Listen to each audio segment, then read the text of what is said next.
Alexis Davé, pouvez-vous tout d'abord nous présenter ce pass Côte d'Azur Golf? Avec grand plaisir. Ce pass réunit parmi les 20 plus beaux parcours du territoire de la Côte d'Azur, avec sa diversité, des 9 trous, des 18 trous, voire 36 trous, des grandes signatures de renom, des parcours centenaires, 20 golfs, c'est déjà un record en France, qui se réunissent autour d'une belle aventure. Le principe premier, c'est de permettre H24, sur son smartphone, sur son application mobile, sur un site, de pouvoir réserver ses parties de golf à des tarifs compétitifs par rapport aux autres destinations françaises et européennes. C'est la possibilité d'avoir un outil dynamique online qui permet de faire des réservations soit en basse saison, 2 parcours en une semaine, en haute saison, 4 parcours en 2 semaines, avec des prix à partir de 130 € ou 200 € selon la qualité des parcours, mais avec une agressivité commerciale consentie avec un énorme effort fait par l'ensemble des opérateurs et gestionnaires de ces golfs.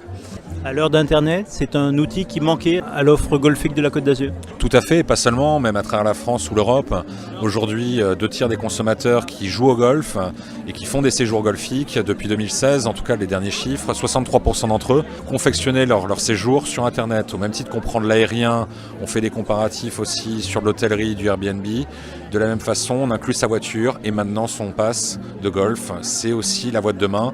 Et cet outil permettra aussi pour les professionnels, hôteliers de la destination, d'avoir là aussi l'opportunité de l'inclure dans des packages qui sont relativement agressifs. Un parcours de golf peut décider du choix de la destination d'un touriste? Fortement, surtout quand vous êtes joueur et pratiquant, même occasionnel. C'est un des rares sports qu'on peut partager en famille de 7 à 77 ans. Et il est très clair que c'est un dénominateur commun. On ne fera peut-être qu'une ou 2 parties dans son séjour. La Côte d'Azur bénéficie d'un attrait entre le ski, la plage, l'art, la gastronomie. Et si le golf peut faire partie d'un dénominateur commun pour pouvoir attirer le touriste et venir un peu plus le fixer sur la destination, en tout cas nous on va essayer d'y contribuer. Les parcours de golf de la Côte d'Azur sont concurrentiels face à d'autres destinations comme en Espagne ou au Portugal?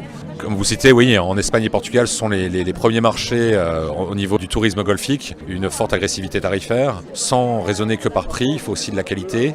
Et cette conjonction de la gastronomie, l'art de vivre à la française, et également aussi cette facilité maintenant d'avoir un parcours de golf, fait qu'on était déjà à coude avec la région Landes-Aquitaine sur l'attrait touristique de la destination en France.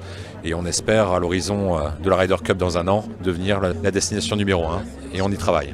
Aujourd'hui, sur le golfe d'Opio-Valbonne, la clientèle touristique, c'est quelque chose de très important? C'est 50% de la clientèle. Et sur ces 50% de clients touristiques, plus des 2 tiers viennent de l'Europe, d'Europe du Nord, Scandinavie, Suède, Norvège, Danemark, Benelux, Suisse, Allemagne et Italie. Et bien évidemment, en première ligne, les Anglais. Donc c'est un bel exemple de diversité. Bien évidemment, il y a une clientèle régionale. On a aussi une population d'actifs sur Sophia Antipolis. Donc du touriste en passant par le local, le salarié, l'actif ou retraité de la région. On travaille sur tous les segments. Et le touriste est aussi un des fers de lance du développement d'Opio-Valbonne. Avec ce pass golf, vous comptez augmenter encore cette clientèle? En tout cas, ne pas la réduire, ça c'est une évidence, et donner plus de souplesse et de facilité à une clientèle qui souhaite faire plusieurs parcours, mais qui trouvait que le cumul de l'ensemble des parcours qu'il souhaitait réaliser était peut-être un peu excessif par rapport au budget qu'il souhaitait y allouer. Il devrait trouver une solution complémentaire aux autres offres que nous pouvons faire en fonction du jour et de l'heure, où on peut aussi avoir des offres très compétitives. Est-ce que ce pass permet aussi d'accéder à certains parcours qui étaient parfois difficiles d'accès? Tout à fait, et c'est là aussi encore un bel effort qu'on fait des golfs dits privés. Il y a des golfs commerciaux, des golfs associatifs et des golfs privés. C'est aussi parfois un des codes à casser sur ce marché, en tout cas pour la France. On se rend compte qu'il y a certains golfs, dont je tairai les noms, mais qui vont être beaucoup plus ouverts et qui n'ont pas mis aucune contrainte pour la vente de ce Golf Pass. Et ça permettra à quelques-uns qui auraient pensé qu'ils n'auraient pas pu y jouer en semaine ou le week-end. Là, des parcours de renom, le Hall Course, Terre Blanche, les golfs de Mougins, Opio-Valbonne et bien d'autres, et je veux gommer personne, tout le monde a joué le jeu. Et c'est ça qu'il faut retenir. L'association avec les golfs du Var est une belle chose, c'est une même destination golfique en fait. C'est une seule et même destination, il n'y a pas de frontière administrative aujourd'hui. Il faut arrêter. Le touriste, il zappe, il bouge, il a besoin de simplicité, d'ergonomie dans le fonctionnement quand on parle d'un parcours digital. Et savoir si c'est le Var ou les Alpes-Maritimes, c'est pas son souci. Lui, il veut son expérience sur la Côte d'Azur. Et c'est ce qu'on va lui vendre.